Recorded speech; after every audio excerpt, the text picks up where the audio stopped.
Praise the Lord. இன்றைய தியானம் நீதிமொழிகள் 2ஆம் அதிகாரம் 1 முதல் 22 வரை. என் மகனே, நீ உன் செவியை ஞானத்திற்கு சாய்த்து உன் இருதயத்தை புத்திக்கு அமைய பண்ணும் பொருட்டு நீ என் வார்த்தைகளை ஏற்றுக்கொண்டு என் கட்டளைகளை உன்னிடத்தில் பத்திரப்படுத்தி ஞானத்தை வா என்று கூப்பிட்டு புத்தியை சத்தமிட்டு அழைத்து அதை வெள்ளியைப் போல் நாடி புதையல்களை தேடுகிறது போல் தேடுவாயேகில் அப்பொழுது கர்த்தருக்கு பயப்படுதல் இன்னதென்று நீ உணர்ந்து தேவனை அறிவும் அறிவை கண்டடைவாய். கர்த்தர் ஞானத்தை தருகிறார். அவர் வாயினின்று அறிவும் புத்தியும் வரும். அவர் நீதிமான்களுக்கென்று மெய்ஞானத்தை வைத்திருக்கிறார். உத்தமமாய் நடக்கிறவர்களுக்கு அவர் கேடகமாய் இருக்கிறார். அவர் நியாயத்தின் நெறிகளை தற்காத்து தம்முடைய பரிசுத்தவான்களின் பாதையை காப்பாற்றுகிறார்.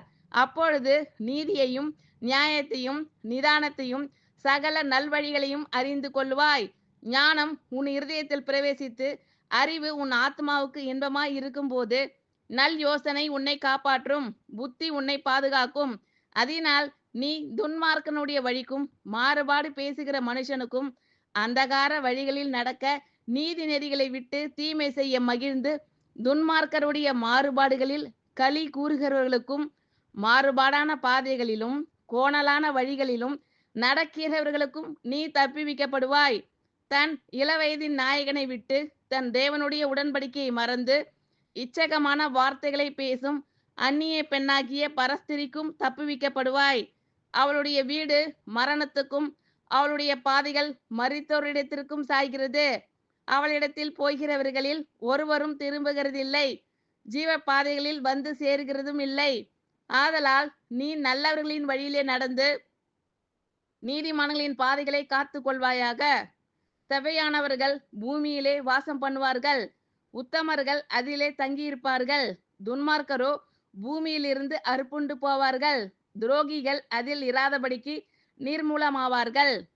என் மகனே, நீ உன் செவியை ஞானத்திற்கு சாய்த்து உன் இருதயத்தை புத்திக்கு அமையும் பண்ணும் பொருட்டு நீ என் வார்த்தைகளை ஏற்றுக்கொண்டு என் கட்டளைகளை உன்னிடத்தில் பத்திரப்படுத்தி ஞானத்தை வா என்று கூப்பிட்டு புத்தியை சத்தமிட்டு அழைத்து அதை வெள்ளியைப் போல் நாடி புதையல்களை தேடுகிறது போல் தேடுவாயில் அப்பொழுது கர்த்தருக்கு பயப்படுதல் இன்னதென்று நீ உணர்ந்து தேவனை அறியும் அறிவை கண்டடைவாய். கர்த்தர் ஞானத்தை தருகிறார். அவர் வாயினின்று அறிவும் புத்தியும் வரும். அவர் நீதிமான்களுக்கென்று மெய்ஞானத்தை வைத்திருக்கிறார். உத்தமமாய் நடக்கிறவர்களுக்கு அவர் கேடகமாய் இருக்கிறார். அவர் நியாயத்தின் நெறிகளை தற்காத்து தம்முடைய பரிசுத்தவான்களின் பாதையை காப்பாற்றுகிறார்.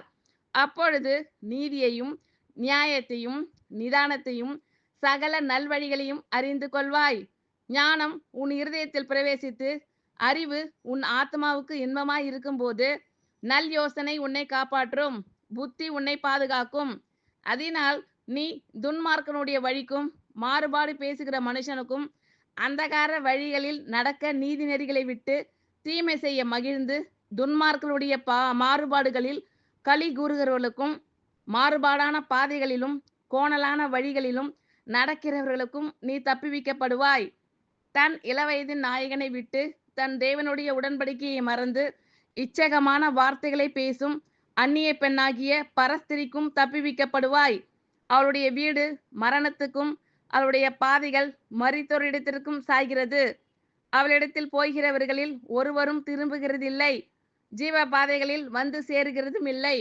ஆதலால் நீ நல்லவர்களின் வழியிலே நடந்து நீதிமான்களின் பாதைகளை காத்து கொள்வாயாக. செவ்வையானவர்கள் பூமியிலே வாசம் பண்ணுவார்கள். உத்தமர்கள் அதிலே தங்கியிருப்பார்கள். துன்மார்க்கரோ பூமியிலிருந்து அறுப்புண்டு போவார்கள். துரோகிகள் அதில் இராதபடிக்கு நிர்மூலமாவார்கள். ஆமேன். கர்த்தர் உங்கள் அனைவரையும் ஆசீர்வதிப்பாராக. God bless you all.